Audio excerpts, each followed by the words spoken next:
In the suffocating shadows of a South Carolina plantation, where the river whispers secrets of the damned, a father uncovers a tunnel not built for escape, but for something far darker.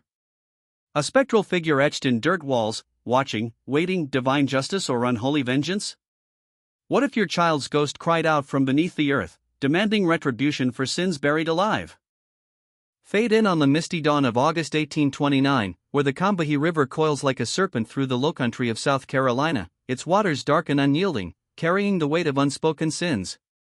The air hangs heavy with the scent of blooming magnolias masking the rot beneath, decay of soil, of souls, of a system built on chains and blood.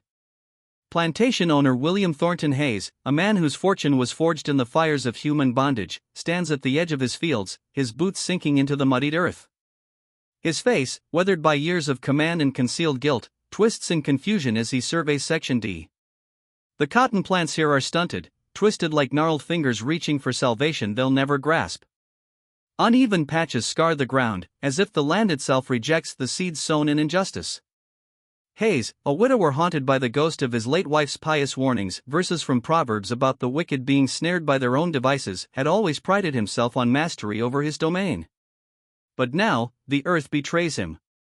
Subtle depressions mar the surface, faint hollows that dip like shallow graves, tracing an invisible path from the ramshackle slave quarters toward the river's bend, some 400 yards distant. He kneels, pressing a palm to the soil, feeling a chill seep through, unnatural for the sweltering summer heat. It's as if the ground breathes, exhaling secrets long interred. Cut to the overseer, Marcus Webb, a stern figure with eyes like sharpened flint, pacing the fields under a sky bruised with storm clouds. Webb, no stranger to the cruelties of his trade, logs his observations in a leather-bound journal, his quill scratching like claws on bone. The depressions form a deliberate line, he writes, his words laced with unease, not the random whims of rain or root, but a calculated scar upon the land. And when trodden, certain spots echo hollow, as if the devil himself hollowed out caverns below for his unholy Sabbath. The field hands, their bodies bent under the sun's merciless gaze, weave paths that skirt these anomalies. Their eyes dart, whispers pass like forbidden prayers, tales of cursed ground, where spirits of the unjustly bound rise to claim retribution. One slave, an elder with scars mapping his back like a biblical plague, mutters of signs from the Almighty, invoking Job's trials, ground that swallows the wicked whole. Webb dismisses it as pagan folly, but deep in his gut, a seed of doubt takes root. He's seen men break under whips, but this fear feels divine, a judgment hovering like the angel of death over Egypt's firstborn. Nights fall like a shroud over the plantation, the moon casting silvery judgment on the slave quarters, crude cabins of splintered wood and thatched roofs, where lamplight flickers like souls trapped in purgatory. Webb conceals himself in the tree-lean, the humid air thick with mosquito hum and the distant croak of frogs, a chorus of nature's lament. For hours, silence reigns, broken only by the rustle of leaves whispering accusations. Then, at the witching hour, movement stirs near the third cabin. A shadow emerges, cloaked in darkness, carrying a bucket that gleams faintly under starlight. The figure pauses, head turning like a hunted animal sensing the predator's gaze, before vanishing behind the structure. Webb's heart pounds, a rhythmic drum echoing the slave's chained marches. He waits, breath held, as minutes stretch into eternity. The figure reappears, empty-handed, slipping back inside. Night after night, the pattern repeats, deliberate, ritualistic, like a secret communion with the underworld. On the fourth vigil, Webb creeps forward, his boots muffled on dew-slick grass. Behind the cabin, beneath a camouflage of rotting wood and tangled vines, he finds it, a floorboard anomaly, seamless yet suspect. By lantern's trembling glow, he probes, discovering artistry and deception, new wood aged artificially with soot and oil, mimicking decades of wear. A hidden latch, engineered with mechanical precision, yields to pressure, swinging open with a whisper-soft click. Below yawns a void, swallowing light like sin devours the soul. Webb descends, lantern swinging, casting grotesque shadows that dance like demons on the shaft's walls. 12 feet down, footholds carved with surgical accuracy, each notch a testament to forbidden knowledge. The air is cool, fresher than a grave should be, scented with earth and faint river dampness. At the bottom, a horizontal passage unfolds, low-ceilinged, forcing a crawl on hands and knees. The walls, reinforced with interwoven branches bound in geometric lattices, speak of intellect defying bondage. Plant fibers twist like veins, pulsing with the ingenuity of the oppressed. As Webb advances, his lantern reveals ventilation shafts piercing upward every 20 feet, clever conduits disguised as stumps, burrows, debris piles. Convection currents draw in night air, expelling staleness without a trace.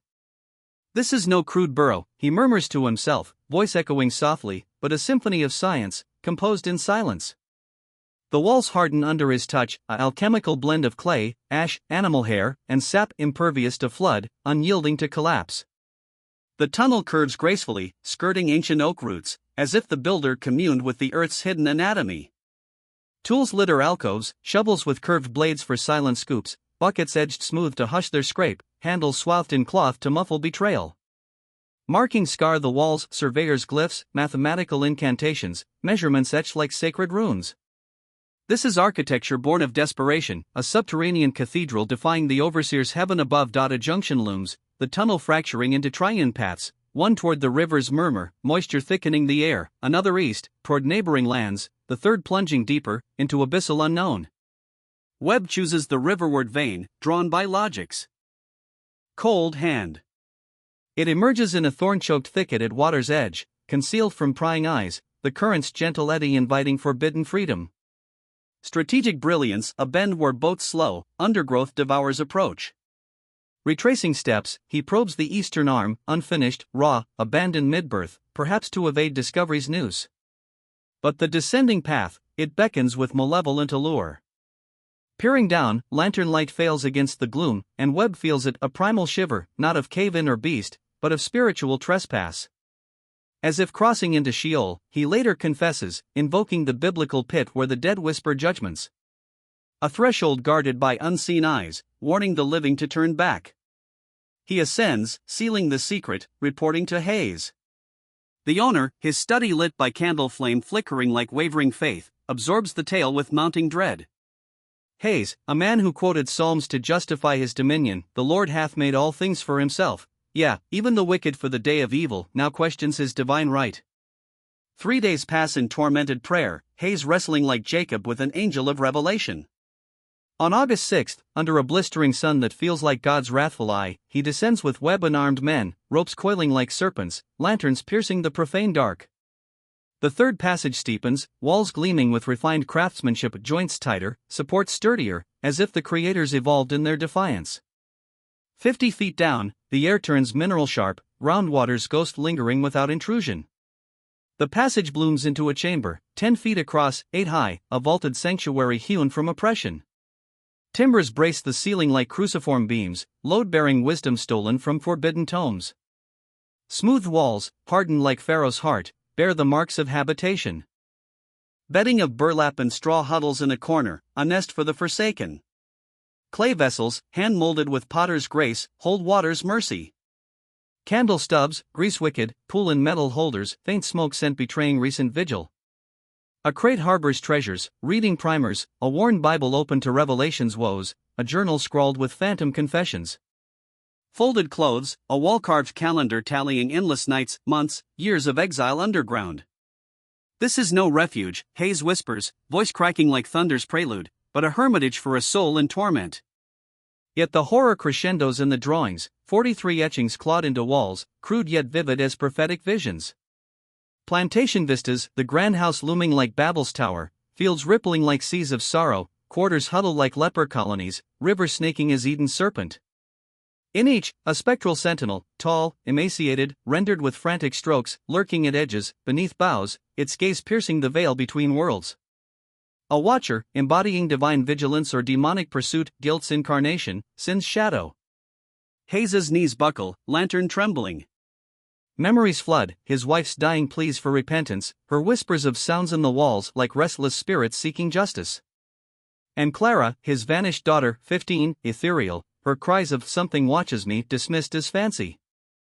For years past, she evaporated into night, window ajar, nightgown dredged from river mud.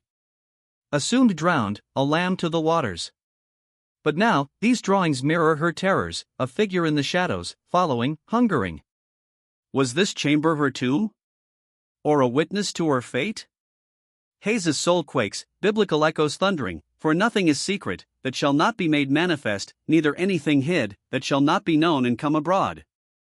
Divine retribution stirs, the ground itself a vessel for judgment against the enslaver's hubris.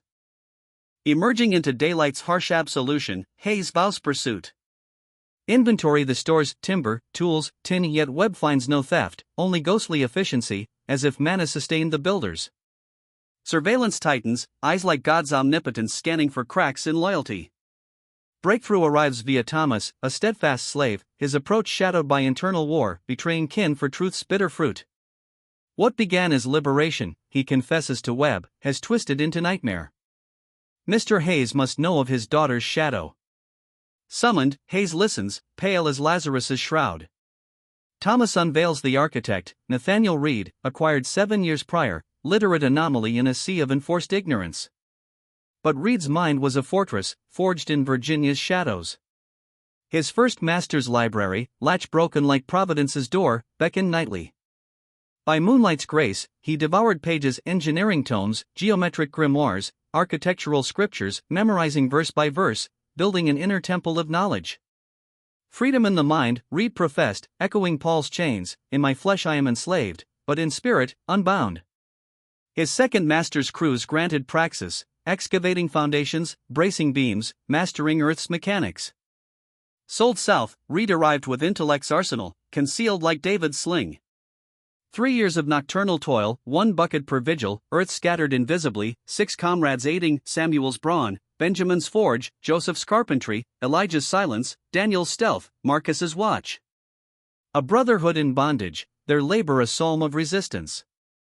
Why? Hayes demands, voice a tremor. Thomas pauses, eyes meeting his master's with prophetic weight. For Miss Clara, sir. Not escape, but to confront the darkness that took her. The watcher in the walls, it's real. And Reed, he knows its name. The revelation hangs, a sword of Damocles, as thunder rumbles distant, heaven's rumble approving the unearthing of buried sins. Hayes feels the noose of justice tighten, not man's law, but God's inexorable will. The tunnel, no mere passage, but a conduit for redemption's flood, washing clean the stains of inheritance. What lurks deeper? A daughter's echo, or the enslaver's doom? The air in William Thornton Hayes's study hangs thick as incense in a forsaken chapel, laden with the scent of aged oak, polished leather, and the faint metallic tang of fierce sweat. August 14, 1829, sunlight filters through heavy drapes, casting elongated shadows that creep across the floor like accusatory fingers, pointing toward the line of 7 men standing rigid before the massive mahogany desk. Their faces, etched with the lines of endless toil and unspoken resolve, betray no tremor, eyes downcast not in submission, but in quiet defiance, as if they stand before judgment's throne, ready to testify to a higher court than man's. Hayes, his silhouette framed against the window like a fallen seraph, grips the desk's edge, knuckles whitening like bleached bones. Flanked by Overseer Marcus Webb, the turncoat Thomas, and 2 Charleston magistrates, Jonathan Barclay, stern and bespectacled, scribbling notes with the fervor of a scribe chronicling apocalypse, Henry Sutton, broad-shouldered and solemn, his gaze piercing as Elijah's fire, the room pulses with tension, a pressure building like storm clouds over the Combahee. These men, pillars of Southern law, sense the unearthly undercurrent, their quills scratch paper, capturing every breath, every pause, as if etching scripture for posterity. Hayes's voice cracks the silence like a whip snap, laced with fury and fragility. Nathaniel Reed, he intones, fixing on the architect of secrets, a man whose posture speaks of intellect unchained, eyes gleaming with the light of forbidden wisdom. Thomas swears you found my Clara alive by the river's edge, 3 days after she vanished into night's maw. That you've sheltered her in that infernal burrow ever since. Speak truth, or by God, I'll make your days a purgatory of pain, your nights a hell of regret. Reed lifts his gaze, calm as Daniel in the lion's den, his words flowing with eloquence born of stolen midnight studies, phrases precise, cadence measured, evoking the psalms he must have memorized in shadows. Mr. Hayes, I comprehend your wrath, your bewilderment, as one soul lost in the wilderness might another. What I reveal will test your faith, challenge the foundations of your world. But I pledge, on the eternal soul I hold dearer than chains, only verity shall pass my lips. Then unburden yourself, Hayes commands, his tone a thunderclap masking inner quake. What unfolds is a confession spanning 3 agonizing hours, Reed's narrative a tapestry woven with threads of dread, compassion, and ingenuity, interrupted by Hayes's barbs, magistrates' probes, each query peeling back layers like flaying skin from a martyr. Reed begins with that fateful dawn, March 12, 1825, assigned to mend irrigation ditches where the river murmurs like lost souls' laments, the pre-dawn mist cloaking the world in ethereal gray. The sun's first rays pierce the veil, and with them, a sound faint sobs, ragged and raw, drifting from the water's embrace. I risked all to pursue it, Reed recounts, voice steady yet shadowed. A slave astray at dawn invites the noose of suspicion, escape, they cry.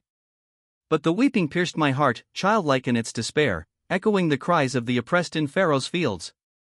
I could not turn away, lest I forsake the divine command to succor the afflicted. He traces his path through thorn-choked underbrush, branches clawing like demonic talons, to the muddy bank where Clara Hayes huddles, alive but ravaged. Her nightgown, once pristine as an angel's robe, torn and muddied like a shroud, feet gashed, crimson trails mingling with river silt, arms and face latticed with scratches, as if fleeing through hell's brambles. She rocks, whispering incantations, "It can't find me here. It can't cross the water. It can't cross the water." A litany against the abyss. Instinct urges Reed to rush her homeward, but her eyes, wild with terror's fire, halt him. She recoils at first, then clings, pleading, "If you drag me back to that accursed house, it will devour me. I escaped its grasp by miracle alone. Mercy, I beg, do not condemn me." The dilemma crushes like Jacob's stone, return her, and face execution's swift blade, accusations of violation inevitable, no defense for the enslaved. Abandon her, and watch innocence perish in exposure's chill or discovery's chaos, fingers pointing back to him. Thus, in that pivotal breath, Reed chooses sanctuary over self, echoing the Good Samaritan's grace amid peril.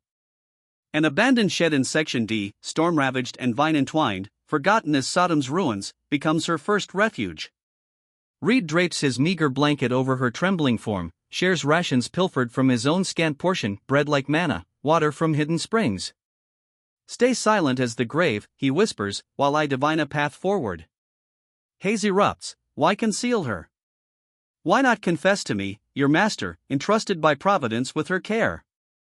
Reed's reply, soft as a prophet's rebuke, "She implored me, sir," her pleas laced with such frenzy that self-harm loomed. "And she spoke of shadows in your halls, whispers I'd caught in the quarters, half believed as omens of divine discontent." "What shadows?" Sutton interjects, quill hovering like a sword. Reed pauses, eyes flicking to his brethren, a silent communion. A presence, malevolent and ancient, slithering through walls, lurking in corners. It stalked her months, breached her locked chamber that fateful night. She fled to the river, recalling her mother's lore, certain evils cannot ford flowing waters, as demons flee holy ground. Silence descends, heavy as Cain's guilt. Hayes pales, gripping wood for anchor, memories surfacing like specters, his wife's final year, her migrations through rooms, seeking solitude from unseen eyes, dismissed as hysteria. Delusions of fever, he mutters, conviction crumbling. No fever gripped her, Reed counters. Her mind shone clear, save for this unyielding terror, a conviction that returning meant death's embrace. Faced with impossibility, Reed conceives the inconceivable, a hidden realm, secure from pursuit, where Clara might heal or fate intervene. "My mind harbored engineering secrets," he testifies, "blueprints for concealed passages, born of nocturnal feasts on forbidden texts. Never did I dream their use in such divine desperation." 3 days of fervent planning, selecting the third cabin's rear, traffic scarce, soil stable, charting depths for endurance, braces against collapse, vents for life's breath, drains against flood's wrath. He recruits 6 trusted souls: Samuel's might, Benjamin's forgecraft, Joseph's timber wisdom, Elijah's discretion, Daniel's stealth, Marcus's vigilance, veiling Clara's name, framing it as sanctuary for the persecuted. "Why aid me?" Hayes demands. "Because we know persecution's sting," Reed replies. "Trust bound us, and I bartered knowledge, mathematics mysteries, construction's covenants as payment, elevating minds in bondage as night." Excavation commences May 1, 1825, under moon's veiled watch, midnight to 3, 1 bucket of earth per vigil, dispersed invisibly mingled with cabin floors, enriched gardens, traces erase like sins confessed.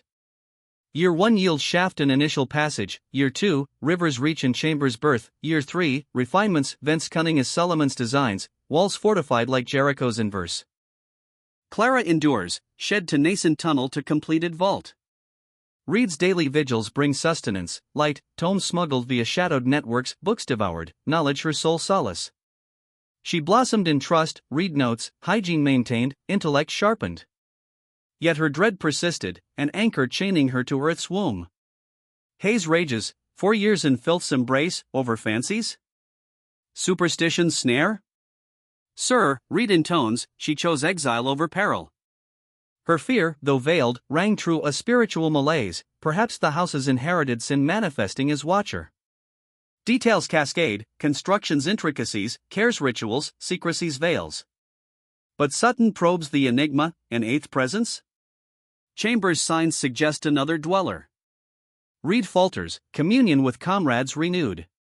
Rarely, but profoundly, items shifted, flames quenched then reborn, Clara agitated. It visited, she'd whisper, watched from corners, earth barring full entry. Did you behold it? Sutton presses. Not in the chamber, Reed confesses, voice trembling like leaves in tempest. But thrice in passages, a shadow malformed, elongated, defying light's logic. Fatigue's illusion, I prayed, but the chill, the urge to flee, it felt like brushing the veil of Sheol. Hayes's query pierces, where is she now? In the chamber, sir, safe in earth's embrace. Awaiting belief, acknowledgement of her truth. Awaiting the house's purification, by flame or faith, to reclaim the light. August 15, mid-afternoon, the procession descends, lanterns flickering like souls in limbo, Reed guiding through labyrinthine grace. Barclay's chronicle pulses with awe, engineering's marvel, defying enslavement's limits, a testament to spirit's triumph over flesh. Reed calls, Nathaniel here, Miss Clara. Your father comes, truth unveiled. Emerge into safety. Silence stretches, then a voice, fragile as dawn's first light, Father? Truly? Hayes surges forward, lantern aloft, into the chamber where Clara presses against earthen wall, a vision of resilience amid ruin. Healthy in body, yet eyes ablaze with otherworldly fire, hair shorn practical, garb repurposed, demeanor a blend of sage and scarred. Embrace ensues, Hayes weeps, Clara rigid. We mourned you lost to waters, he sobs. Home harbors death, she states, toneless as judgment's bell. It dwells in interstices, watches eternally. Preceded my birth, perhaps the plantation's original sin. I fled its grasp, earth my shield, burial thwarting its reach. Hayes pleads denial, illusion, child. Your mother's decline clouded you. Clara retorts, mother knew, her room shifts, please ignored. She warned of water's ward. When it manifested, I heeded. Agitation mounts as Hayes urges return, Clara resists, frenzy rising. I'd perish here before that threshold. Reed intervenes, force fractures, sir. Patience mends. But Hayes, hubris unbroken, commands restraint, Clara carried, screaming prophecies of doom. Surface air ignites her panic, it senses me waits in the house. Confined to a ground floor guest room, physician Edmund Morris summoned, notes clinical, robust physically, psyche fixated on entity's malice. That night, vigil yields no rest, Clara corners, walls scrutinized, etching visions, plantation scenes haunted by the gaunt observer. By dawn, Hayes confronts her art, resolve cracking. Charges filed August 16, conspiracy, damage, theft, confinement, ostensibly justice, covertly quest for revelation. Yet August 17th's night twists fate, Clara vanishes from locked vigil, door barred externally, window sealed inward. Tunnel reopened, from within. Webb finds her in chamber, serene, drawing anew. How, he queries. Through walls, as it does, she replies. Instinct guided, earth. Call stronger than exposure's peril. Coaxed to Charleston, Reed's visits promised, she acquiesces, facility her new asylum, testimony haunting the trial. August 20, courtroom throngs, air electric with dread implications ripple, secret realms beneath feet, conspiracies in shadows. Judge Samuel Winters intones, law meets enigma, violations clear, yet motives probe moral depths, truth our lodestar. Prosecutor Charles Whitfield thunders, admissions damning, justifications hollow. Defense Martin Caldwell counters, acts preserved life, transcending statute's rigidity. Trial spans 4 days, testimonies a mosaic, Hayes's account, emotional fractures, cross-examination unveils Reed's peril, return equating execution. The Charleston District Courtroom on August 20, 1829, swells with the humid breath of anticipation, wooden benches creaking under the weight of spectators, planters in starched collars, merchants whispering bets on outcomes, a scattering of abolitionist sympathizers veiled in shadows. Sunlight slants through high windows, casting bars of judgment across the floor, dust motes dancing like restless spirits in the stale air scented with ink, sweat, and the faint rot of old ledgers. Judge Samuel Winters, his robes hanging like a shroud, gavels the room to silence, his face etched with the gravity of a man peering into the abyss of human frailty. This court confronts not mere infractions, he declares, voice resonating like a prophet's warning, but a tapestry where law entwines with moral enigma, demanding we weigh justice against the divine spark of compassion. Prosecutor Charles Whitfield, young and ambitious, his eyes gleaming with the fire of unyielding statute, opens with precision, his words slicing the air like a blade. He paints the charges: conspiracy's web, property scarred, resources pilfered, a young woman concealed in earth's cold embrace. Admissions seal their fate, he thunders, justifications mere veils for anarchy. To pardon erodes the pillars of our order. Defense attorney Martin Caldwell, weathered and wise, counters with passion's flame, invoking higher edicts, compassion's covenant, humanity's shared breath. Law's rigidity bows before life's sanctity, he pleads, these men, forged in bondage's crucible, wrought a miracle from mercy. Punish them, and we condemn the very virtues Scripture extols, ingenuity as David's sling, courage as Moses' staff. Day 1 dawns with testimonies unfolding like scrolls of revelation. William Thornton Hayes takes the stand, his voice a tremor beneath composed facade, recounting discovery's dread, confrontation's chaos. Emotion cracks his armor when Clara's name surfaces, tears glint like dew on thorns, his hands clenching as if grasping lost years.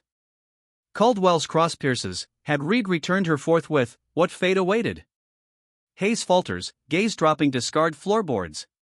Assumption's noose violation presumed, execution swift. A murmur ripples, the courtroom's collective soul stirring, recognizing the biblical bind, obey man's law and invite death, or defy and preserve the spark divine. Overseer Marcus Webb follows, his testimony a blueprint of measurements recited like incantations, structural analyses evoking ancient architects. Engineers in the gallery, summoned as witnesses, nod in reluctant reverence, this defies expectation, knowledge beyond a slave's grasp, as if heaven whispered theorems in the night. Whitfield probes, explain this anomaly? Webb, honest as Job's lament, confesses, impossible, unless prodigy blooms in shadows, memorization birthing mastery. Improbable, yet, the divine works in mysteries. Afternoon yields the 6 accomplices, Samuel, Benjamin, Joseph, Elijah, Daniel, Marcus, names echoing like apostles in trial. Each recounts Reed's summons, the veil of secrecy, the barter of labor for lore. Why join? Caldwell inquires. Samuel's bass rumble, trust in Nathaniel, kin to knowing sanctuary's sacred need. Benjamin, crafting protection, worthier than chains forge. Joseph, he unveiled letters light amid toil's dark, risk paled before wisdom's gift. Sympathy swells, a undercurrent of grace amid legal storm, even as facts condemn. Day 2, Nathaniel Reed ascends the stand, presence commanding as a freed prophet, his testimony a 6-hour odyssey through intellect's odyssey. He weaves his Virginia Genesis, first master's library, windows broken latch a portal to enlightenment. Nights devouring pages by moon's pale glow, memorizing equations like psalms, reciting in whispers to etch them eternal. Why such vigil? Winters queries. Reed's reply, etched in history's annals, born to denial of soul, I claimed mind's dominion. Each theorem conquered terrain slavery couldn't chain resistance in revelation, humanity's proof against the void. Silence blankets the room, profound as prayer's hush. Reed continues, second master sights, observing foundations laid like faith's bedrock, sail to haze, plantation's pall of unease, doors ajar without hand, objects wandering like ghosts, sounds scratching walls like sin seeking egress. Oppression's aura, he intones, whispers among servants of presences unseen, suffering's residue poisoning place. Whitfield sneers, superstition's specter? Reed rebukes, shared truths, sir, whether spirit or psyche's scar, real as the cross's shadow. He relives Clara's discovery, riverbank revelation, her terror's litany, impossible choice yielding hidden grace.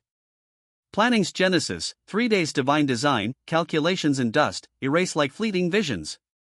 Recruitment's covenant, construction's chronicle, soil burdens balanced, vents breathing life's breath, earth's disposal a stealthy sacrament, mingled in quarters dirt, gardens growth, rivers rush. Whitfield challenges, supernatural credence, or delusion's cloak. Reed ponders, Clara's terror tangible, mine too, faintly. Places absorb iniquity, sir, cruelty's echo lingers, demanding reckoning. Day 3, Clara's voice echoes absent, channeled through Dr. Edmund Morris, his notes a clinical gospel of torment. He paints her intellect's shine, marred only by entity's obsession, watcher from age 12, shadow shifting, mother shared dread culminating in nocturnal assault, figure gaunt at bed's end, lock-defying key, desperate flight to water's ward. Morris's verdict, rational in realms save this, delusion isolated, puzzle defying doctrine. Whitfield twists, illness enabled. Caldwell counters, forced returns fruit? Morris, collapse, self-destruction, Reed's refuge salvation's vessel. House servants testify, voices quavering like leaves in wind, Ruth's moved relics, Elizabeth's wall scrabbles, Peter's. Hallway apparition, tall, thin, vanishing like mist before dawn. Disquiet descends, spectators fleeing as if from plague, Winters recessing to chambers, perhaps to pray. Day 4, closings clash, Whitfield's legal lance, Caldwell's moral mantle. Winters deliberates 3 hours, eternity's span, returning with verdicts thunder, guilty by letter, yet circumstance extraordinary, motives merciful, skill sublime. Sentence, sale for recompense, but Hayes intervenes, manumission's miracle, freedom purchased, $50 seated, passage north. Visits granted, records sealed, shadows veiled. The interim week, bonds forged in fire's forge. Hayes and Reed converse, barriers crumbling like Jericho's walls, Clara's resilience recounted, her unyielding hope. Do you believe? Hayes whispers. Reed, terror's truth persists, places poisoned by pain, echoes demanding expiation.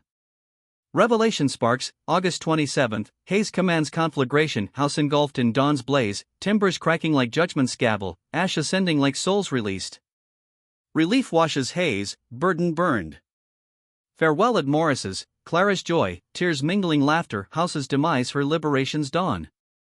Reed's adieu, bravest soul, darkness conquered, light awaits. August 28, 7 depart, wagons northbound, freedom's papers like sacred scrolls, letters Hayes's benediction. Clara's odyssey, 18 months mending, exposure's gradual grace, gardens to markets, independence reclaimed. Plantation sold, Charleston townhouse her haven. Belief lingers, entities echo a private psalm, yet she thrives, school founded, girls guided, courage taught, build sanctuaries in shadow, await light's return. Correspondence with Reed endures, friendships flame till her 1847 passing, letters of growth, understanding, shared redemption. Reed's legacy, Philadelphia's fellowship disperses, yet bonds eternal, lives rebuilt, ingenuity's fruits in free soil. His 1,871 death yields archives, Clara's sketches of beauty, testaments to spirit. Triumph over abyss. In ember's wake, questions haunt, divine justice and defiance? Sin's shadow and structures? Redemption's path through fire? The plantation's ghosts whisper eternal, a chilling reminder, suffering scars demand reckoning, mercy's miracle defies man's chains. Clara Hayes's final letter to Nathaniel Reed, penned 2 weeks before pneumonia claimed her at 37, carries the weight of a lifetime redeemed. The ink trembles faintly on the page, as if her hand still remembers the chill of Earth's embrace. I have walked twice as many years in sunlight as I endured in shadow, she writes, yet those 4 years return not as nightmare, but as quiet thanksgiving. You granted choice where none existed. You believed terror no one else would credit. You carved sanctuary from darkness, and in that buried chamber, my life was preserved. All I have become, teacher, guide, woman who dares hope, springs from your impossible craft and your refusal to see me as anything less than soul worth saving. November 3, 1847, Charleston's Magnolia Cemetery receives her, grave simple yet resolute, stone inscribed by her own request, she survived the darkness and taught others to seek the light. No grand monument, only quiet testimony to a spirit that refused extinction. The 7, once bound by chains in midnight labor, scatter into freedom's uncertain dawn, yet their paths intertwine like roots beneath soil, sustained by letters, rare meetings, shared memory of buckets moved one at a time. Nathaniel Reed, architect of the impossible, journeys north to New York's clamor, adopting Nathan Freeman, a name he notes wryly in private correspondence, ironic freedom from a surname once forced. As surveyor's aide, his mind, honed on stolen pages and earthen calculations, unfolds. Within 3 years he rivals trained men. By 1835, independent consultant, drafting bridges, foundations, subterranean works with precision born of desperation. Anonymity cloaks him. Colleagues see self-taught free black surveyor from Philadelphia, never suspecting the plantation origins of his genius. Private papers, donated 1923, reveal vast intellect, treatises on load-bearing earth, ventilation convection, reinforcement against collapse, echoes of the tunnel's principles. Anonymous articles grace journals 1838 to 1845, underground stability, hidden passages, structural defiance. Handwriting betrays him to later scholars, yet in life, secrecy prevails. Marriage to Sarah Mitchell, educator of free black children, 1841, 3 offspring steeped in mathematics, engineering's quiet legacy passed like sacred right. Death in 1871, aged near 67, New York Tribune obituary terse surveyor of skill, dedicated to youth's education. No whisper of tunnels, trials, divine risks. Secrets sealed with him, until archives breathe them anew. Benjamin, forge master whose tools whispered silence through soil, roots in Philadelphia. Small metalwork shop rises implements for community, training for young hands. Becomes haven, advice, connections, material aid for escapees, freedom's quiet forge. Abolition records note his unseen generosity. Dies 1852, shop bequeathed to apprentice, endures to 1889's fire. Site now historic district unmarked, yet resonant. Samuel, whose strength bore earth's burden, treks west to Pittsburgh's iron heart. Metallurgy gleaned from Benjamin Ade's ascent, furnace operator, tireless. Saves fiercely 1845 purchases first home, redeems sisters from Maryland bondage, establishes kin in free soil. 1850 census, family household, property $800, modest miracle. Parishes 1862, mill accident, obituary lauds 17 years loyalty, quiet charity. Joseph, carpenter whose joints braced the impossible, builds in Philadelphia. Contractor by 1840, crew of 6, projects blooming. Wealth redeems kin, 12 documented freedom purchases, thousands spent reuniting blood across states. Dies 1859 prosperous, will endow school fund for black children, property to family, legacy of structure literal and familial. Elijah, youthful lookout and digger, devours education in Philadelphia Nights. Literacy blooms, by 1840 teaches in small school, reads methods reborn patience, encouragement, faith in knowledge's power. Tuberculosis claims him 1844, age 38. Students fund burial, gravestone, teacher, friend, Freeman. Simple epitaph for a life remade. Daniel, youngest at 19, stumbles in freedom's vastness, jobs transient, Philadelphia, New York, Baltimore. Stability finds him 1835 in Baltimore, coach driver for fair merchant. Marries 1837, 5 children, 1850 census, rented home, children schooled. Quiet determination, better futures forged. Dies 1868, descendants recall resolve. Marcus, coordinator and sentinel, fate fractured. Defies ban, returns south, fragments suggest underground railroad aid, tunnel knowledge repurposed for escape. 1845 report, capture, re-enslavement? Or Canada post-1850? Uncertainty mirrors countless lost trails, names shifted, records evaded, recaptures shadow. Yet bonds endure, letters cross decades, reunions rare but fervent. Read to Joseph, 1856, we moved earth bucket by bucket, proving freedom conceivable, then constructible. Patience, precision, secrecy, skills for free lives. We built more than tunnel, we rehearsed liberty. Plantation changes hands, Bradford's 1831 to 1846, untroubled agriculture. Montgomery's 1846 to 1849, unease returns, servants hear nocturnal scratches from filled foundation, wife senses watching eyes. Lawrence Montgomery, 1848 letter, cellar filled completely, yet sounds persist beneath, rhythmic, waiting. Sullivan's 1849 to 1865, foundation bricked over, permanent barrier, servants whisper. Civil War, Union occupation 1862 to 1863, Lieutenant's diary, tunnel explored, partial collapse, yet recent footprints, fresh stubs, chamber scratches, still here and watching and waiting. Entrance resealed, unease lingers. Post-war subdivision, 1920s residential, forest, preservation.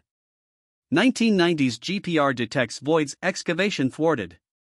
Equipment fails localized, static, GPS errors, shutdowns in house site zone. Dr. Patricia Holmes, mundane causes possible, yet specificity troubles. Further intrusion inadvisable. Site today, forest reclaims fields, vegetation shifts subtly where house stood, perhaps ashes residue, perhaps memory in soil. Marker 2003, near this site, Nathaniel Reed and 6 companions constructed underground tunnel 1825 to 1828. Remarkable skill preserving life. Clara unnamed, elements sanitized. Oral tradition carries flame, details morphed lone hero, endless tunnel, multiple rescued, core endures, enslaved genius defies, builds freedom literal. Douglas echoes 1852, man who taught himself through broken window, built freedom underground, proof brilliance unquenchable. Scholars ponder influence on Underground Railroad metaphor. Dr. James Richardson, 1988, intuitive mastery of geotechnics, loads, construction remarkable, formal training absent. Broader lament, how much genius buried. Reed's preservation anomaly, curiosity, trial, surviving papers, lifts veil, countless others vanish traceless. Clara's terror, materialist view, trauma shaped by culture, ghost tales. Psychological toxicity, plantation's violence saturating place, sensitive soul manifesting dread as entity. Nuanced scholars, real atmosphere of accumulated suffering, not ghost, but oppressive legacy given form. Reed intuits, places poisoned by what occurs within. Unresolved, Union traces, 1990s anomalies, persistent unease. Coincidence? Expectation? Or lingering mark, environmental, psychological, beyond current tongue? Unanswerable, yet certain, Clara fled terror, Reed believed sufficiently to act extraordinarily. Sanctuary literal and symbolic, distance from source, space for healing. Today, tour groups trace path, quarters to river, imagining midnight toil. Guides blend fact, legend, visitors ponder cost of one. Bucket, 3 years, absolute secrecy. Jennifer Martinez, 2019 dissertation, Resistance Alternative Agencies Space, Choices Realm, Humanity Preserved. Tunnel philosophical declaration, freedom buildable in constraint, knowledge irrepressible, compassion enduring. She reflects later, unresolved elements linger, disturbances across eras. Perhaps suffering accumulates, sensitive perceived genuinely. Perhaps both rational and beyond. Point remains, they saw terror, acted with compassion, ingenuity, courage. Built impossible because letting suffer was unthinkable. Tunnel gone, collapsed, buried, silent. Lives ended. Yet truth endures, determination constructs freedom where none should exist. Sanctuary in darkness, sustained by conviction life justifies moving earth until impossible yields. One bucket at a time. In secret. In faith. Until light returns. That legacy, humanity's quiet, unyielding triumph, whispers still beneath Carolina's soil.